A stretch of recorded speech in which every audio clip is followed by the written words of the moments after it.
Donc là on a déjà 3 fois la dose normale. C'est-à-dire qu'il y a quelque chose. So I've gotten as high as 300 here. Are you a robot? Stop the lies, stop the secrecy. This is one of the bigger scandals I've heard about.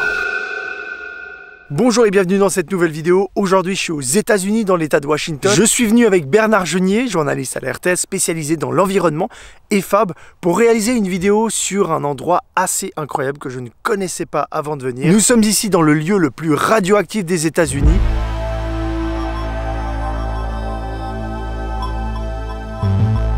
Donc j'étais là il y a 17 ans parce que les informations commençaient à sortir que la pollution qui est dans le site qui est derrière nous commençait à atteindre la rivière, le fleuve Columbia. Les autorités américaines commençaient à admettre que tous les déchets radioactifs n'étaient pas si bien conditionnés que ça, n'étaient pas si bien sécurisés que ça et que ça commençait à fuir. 67 réservoirs ont laissé échapper environ 4 millions de litres de déchets radioactifs. À l'époque, les autorités américaines nous laissaient à la presse l'accès au site. On pouvait visiter les efforts qu'ils faisaient pour justement se débarrasser de cette pollution.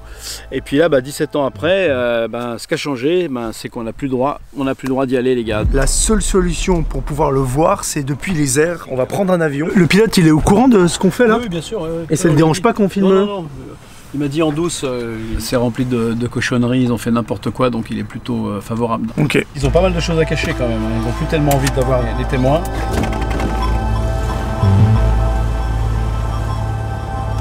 Hanford est le plus grand complexe de stockage des déchets nucléaires des États-Unis. Ce site est grand comme 15 fois Paris. Donc là, on est vraiment au-dessus du site, c'est ça qui se passe. On voit juste les tuyaux d'échappement, enfin tout ce qui permet de l'évaporation, puis aussi d'intervenir à distance sur les réservoirs qui sont enterrés. C'est pas spectaculaire parce qu'ils sont tous dans le sol.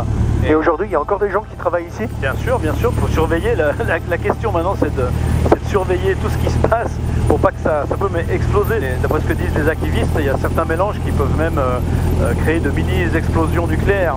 Tu vois les réacteurs qui sont confinés. Là, c'est la rivière, on voit vraiment la proximité des réacteurs, tu vois la proximité avec les dépôts, tout ce coin-là, tous ces coins désertiques qui sont en bord de rivière où ils ont jeté des milliers de tonnes de déchets. Ce site existe depuis 1943. À l'époque, c'était un site militaire ultra secret qui travaillait sur l'élaboration de l'arme nucléaire. C'est là que la bombe de Nagasaki a été créée et son activité s'est renforcée durant la guerre froide. C'est ici qu'a été produit l'essentiel du plutonium des armes atomiques américaines. Et ça, c'est une centrale qui fonctionne encore sur le site, c'est la centrale civile. Depuis 1989, le site militaire est fermé, mais des gens continuent d'y travailler pour gérer tous les déchets laissés. Le problème aujourd'hui, c'est que le gouvernement veut étouffer cette affaire. Laisser ces déchets là et affirmer dans les documents officiels qu'ils ne sont pas si radioactifs que ça. Donc c'est quoi le plan maintenant ? Là, le plan, on jette les kayaks à l'eau, on joue aux touristes, on navigue le long de la rivière et quand on arrive près des centrales, on accoste du côté qui est théoriquement interdit. En revanche, il y a toute la partie publique de la rivière, quand les eaux sont basses comme aujourd'hui, sur laquelle on peut accéder. Et là, c'est la meilleure méthode pour approcher au plus près les anciens réacteurs, c'est avec les kayaks. Ouais. Et puis surtout, tu es beaucoup plus discret, tu joues vraiment aux touristes. Ouais.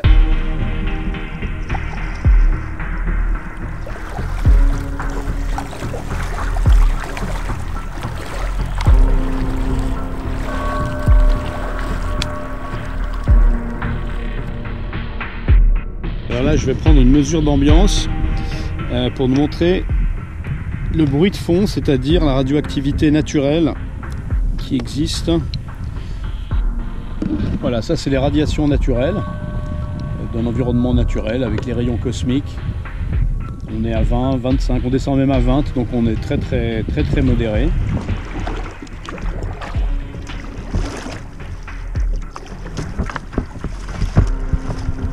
On vient d'arriver sur la rive, on va pas trop traîner. Là, on n'est pas très loin des centrales qui sont juste devant nous. Et on va voir si dans la terre, il y a encore de la radioactivité. Sur un fond neutre, on était à 30. Là, on est en train de monter à 66, 70. Donc là, on a déjà 3 fois la dose normale. Ça veut dire qu'il y a quelque chose. On est sorti de la normalité. C'est des petites doses quand même. À partir de 100, c'est un seuil d'alerte. Bon, on est quand même monté à 80 là. Hein. Mais c'est normal, on est à côté d'une ancienne centrale nucléaire, donc c'est normal qu'il y ait de la radioactivité. Ça, c'est ce que disent les autorités. Maintenant, il ne faut pas oublier que tu es à côté d'un fleuve qui irrigue toute l'agriculture qui est autour, qui irrigue toutes les villes qui sont là. sur la rivière, on était à 26-30. Donc là, dès qu'on monte sur la berge, on arrive à 50, on prend des feuilles, on monte gentiment à 60. Tout à l'heure, on a pris un exemple, on est monté presque à 90. Donc ça veut pas dire que tu vas mourir, t'es pas à Fukushima, t'es pas à Tchernobyl. Ça veut dire que toute la berge, et là on a fait plusieurs exemples, hein, toute la berge est contaminée. Il y a des particules radioactives. Pour savoir ce que c'est, il faut faire des analyses évidemment plus poussées. On refait exactement ce que Bernard avait filmé il y a 17 ans avec un militant antinucléaire. Norm s'intéresse également beaucoup aux arbres et n'hésite pas à franchir les limites autorisées pour faire quelques prélèvements. Norm recherche ici du strontium 90, un isotope très dangereux qui attaque le système immunitaire. Dans cette zone, il a déjà mesuré une concentration 3000 fois supérieure à la norme.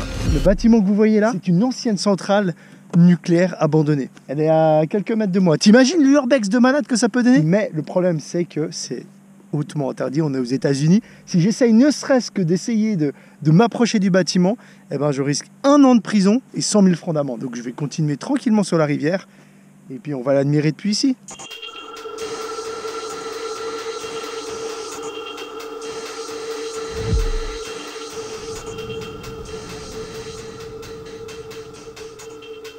Aujourd'hui, on rejoint Tom Carpenter, le plus grand activiste qui travaille sur la problématique d'Hanford.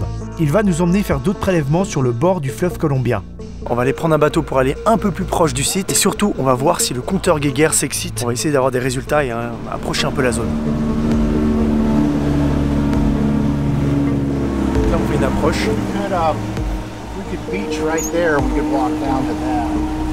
C'est parti. La personne du bateau a directement dit « Ok, vous filmez pas mon bateau, vous me filmez pas non plus » parce qu'il sait que c'est plus ou moins controversé ici ce qui se passe. Enfin, il aime pas être sur les images parce qu'il sait ce qu'on fait, il sait ce qu'on vient récolter. It counts per minute. So it's the incidence of radiation striking the counter here. This is called a Geiger-Müller window. And it detects energy, so it makes what's invisible visible. Once we see something like this, we'll dig it up, take it to a laboratory. So I've gotten as high as 300 here.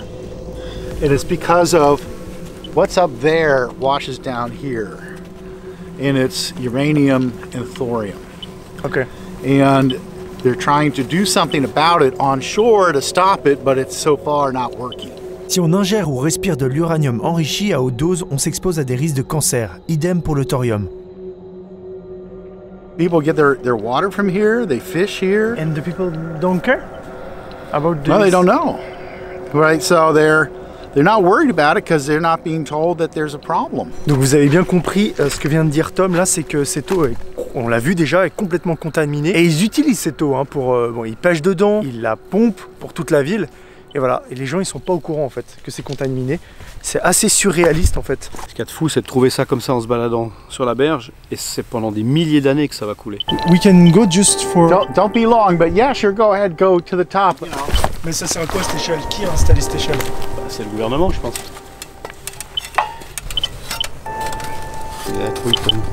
Donc toute cette zone-là est interdite?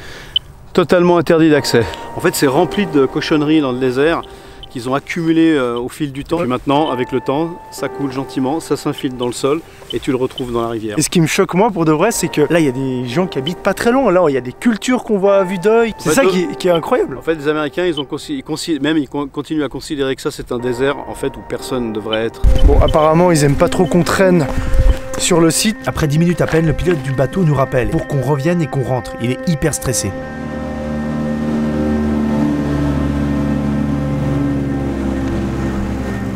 I think this is one of the bigger scandals I've heard about. Really, when you talk about the Hanford nuclear site, you're talking about high-level waste. I think that they want to leave as much of the waste as they possibly can right here. It's money and they're tired of paying for it. It's another way for this administration, the Trump administration, to, we say in America, kick the can down the road, right? You're not dealing with the problem, you're making it somebody else's problem.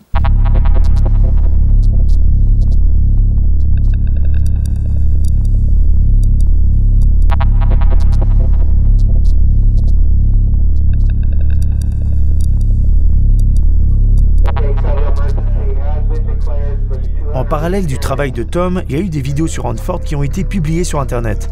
Ce sont des employés qui ont filmé à l'arrache quelques-uns des nombreux incidents. Comme cette vidéo où on voit clairement ce conteneur avec des matières radioactives qui fuient. Les employés prennent beaucoup de risques sur place. C'est ce qui est arrivé à John. Il a été victime d'un accident. Il a pris des vapeurs toxiques directement sur lui par erreur. Il souffre aujourd'hui de dommages au cerveau. My accident happened back in August 17, 2003. Well, I felt something just hit me and make me feel weird. Okay. Weird. You couldn't see anything. You couldn't see anything. Smell a little bit because you had the standard yeah, smell, but it smelled like shit. That next day, my eyes started swelling. I got pictures, if you don't mind. Yeah. I'll show it to you. Au début, ses chefs disaient qu'il n'avait rien. Il a dû se battre pendant plusieurs années pour qu'on reconnaisse son cas. I was diagnosed also with toxic encephalopathy, which is brain damage, and peripheral neuropathy. I couldn't move my leg unless I had it cocked. Try to help the workers because there's no way, nobody should have to go through that. Nobody. But there are many others like you. Right. How many you think? Oh, a lot. En fait, il y a eu des dizaines de milliers de victimes touchées pendant leur travail.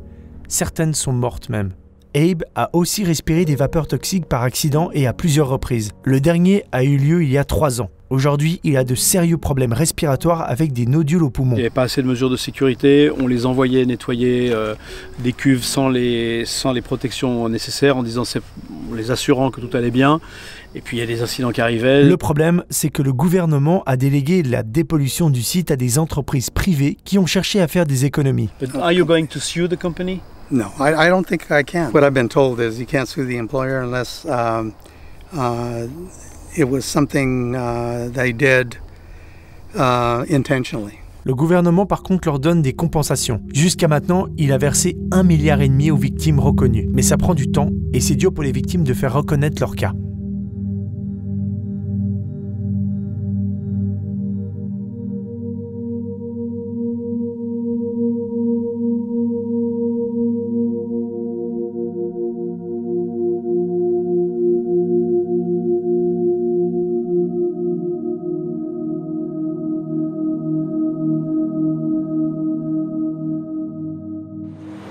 Nous quittons le désert pour aller à Portland.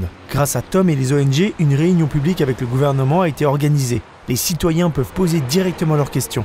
Et évidemment, ce qu'ils veulent savoir, c'est pourquoi l'État veut étouffer cette affaire en diminuant, dans leurs documents officiels, le degré de gravité des déchets nucléaires. The United States spent $9 trillion to make nuclear warheads. And, the cost of the Hanford cleanup is high. It's, 110, 120, 200 billion. It's nothing compared to what we spent to make these weapons in secrecy. Les gens, ils en ont marre qu'on leur raconte des histoires depuis des années. C'est toujours la même chose, donc ils sont à bout. Just hiding, and we all suffer from that. Are you a robot? Stop the lies, stop the secrecy. I'm just amazed that we're sitting here talking about some model that in fact really is not looking at the drastic changes that are already starting to happen in the Pacific Northwest. Have you guys looked at climate change? Have you looked at the earthquake activity? You have? Really? Where's that analysis? I cannot put my trust in the federal government. Il commence à être en PLS. Mais ça ne changera pas le problème. Learned a lot for these seed farm retrievals, and we expect that we will do better.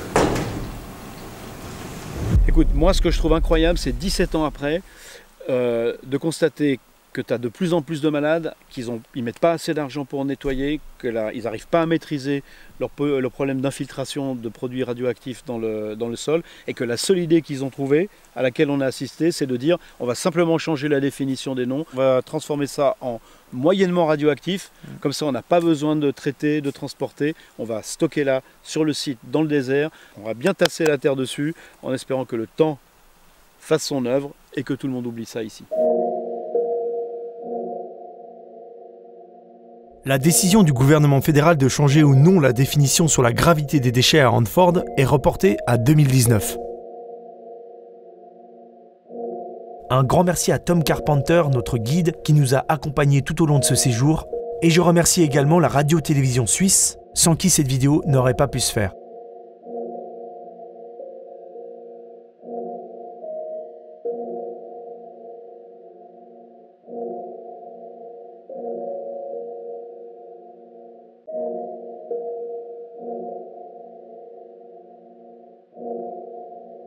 you.